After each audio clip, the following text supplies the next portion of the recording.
During the early days of a wipe, toolboxing can be some of the most profitable items to loot in all of Tarkov.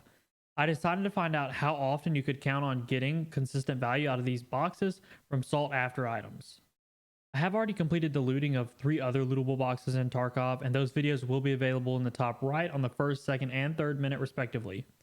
I personally commonly ignore toolboxes throughout my time in Tarkov unless specifically looking for a few items like bolts or screw nuts, or if it was the first few days into a new wipe. The question is, do the toolboxes have staying power within the looting meta beyond the first few weeks of a wipe? For this experiment, we ran about 50 to 60 PMC raids on shoreline, preferably at night, and looted a majority of village, town, and swamp, although we did visit the Scav Island a few times, as well as the power station and cottage. We did have a few people who also helped out with these raids, and some of them did prefer interchange. They primarily hit the back of Ollie, Goshan, and Idea, as well as the power station here as well. We looted 1,000 toolboxes, noted every item that we found, whether or not we took them.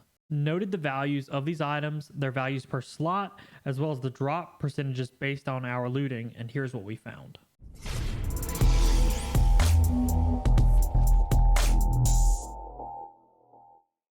Before I go any further, I would like to thank all the people who helped out with these toolboxes. If you would like to thank them personally, you can join the Discord with the link down below, and thank anyone with the tester role.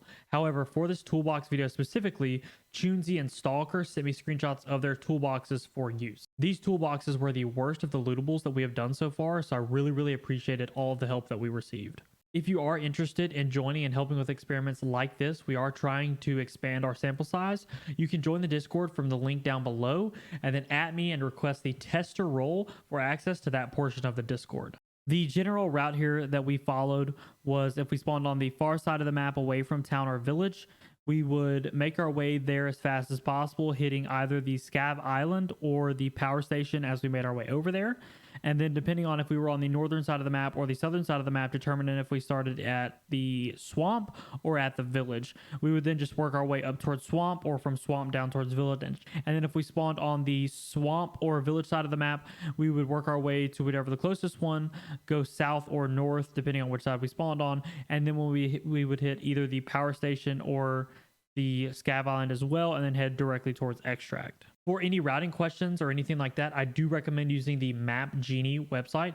This was very valuable information for us. So we basically just pulled up these maps and then followed the best routes that were on there for the particular item that we looted. I've started using these for all of the lootable runs now, specifically the toolboxes, the computers, and the jackets. These have been very helpful with. As usual, I have created a brief graphic which notes the most important info for reference here in the video. As you can see on screen, the most common item within the first section of items was the bolts, right at around 10%. I think the drop rate for this item may be a little bit more like 9%, as I seem to get really good luck within about the last 20 or so toolboxes that I opened, which may have skewed these results slightly. The more expensive items on the first page here that I wanted to note were the Cyclone battery, the green battery, the analog thermometer, and Keck tape, all with varying drop rates. They all had decent drop rates, however, none of them were insanely high.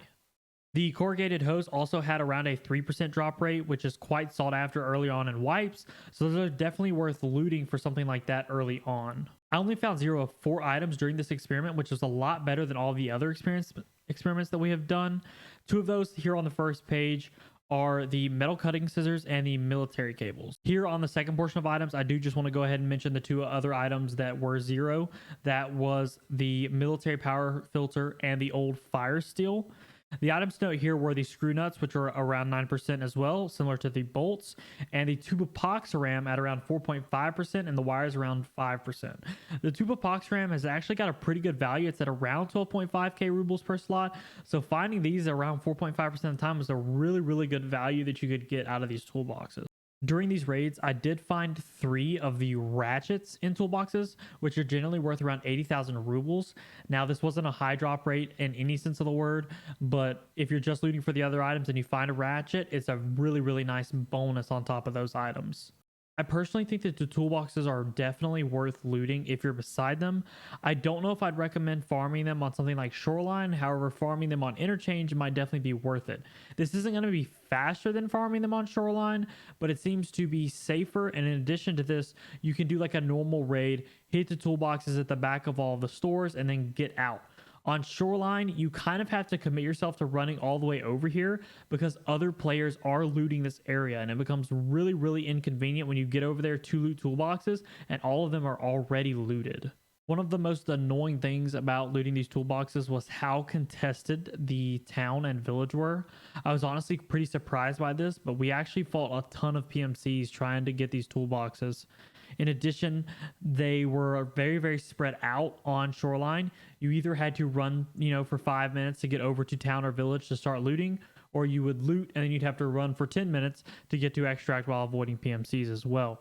This just added a ton of time on top of, the normal raid time and noting all the items that you got. This became really, really annoying the further on we got. The final thing to note is that even if the players are not looking to contest this area, this is an area that's commonly moved through on routes out of the resort, or even for people who are going around the edges of the map. The only way people really miss this area is if for some reason they cut in early, or if they're taking the straight path along the southern road on Shoreline. The average value that I found per toolbox was around 16,000 rubles.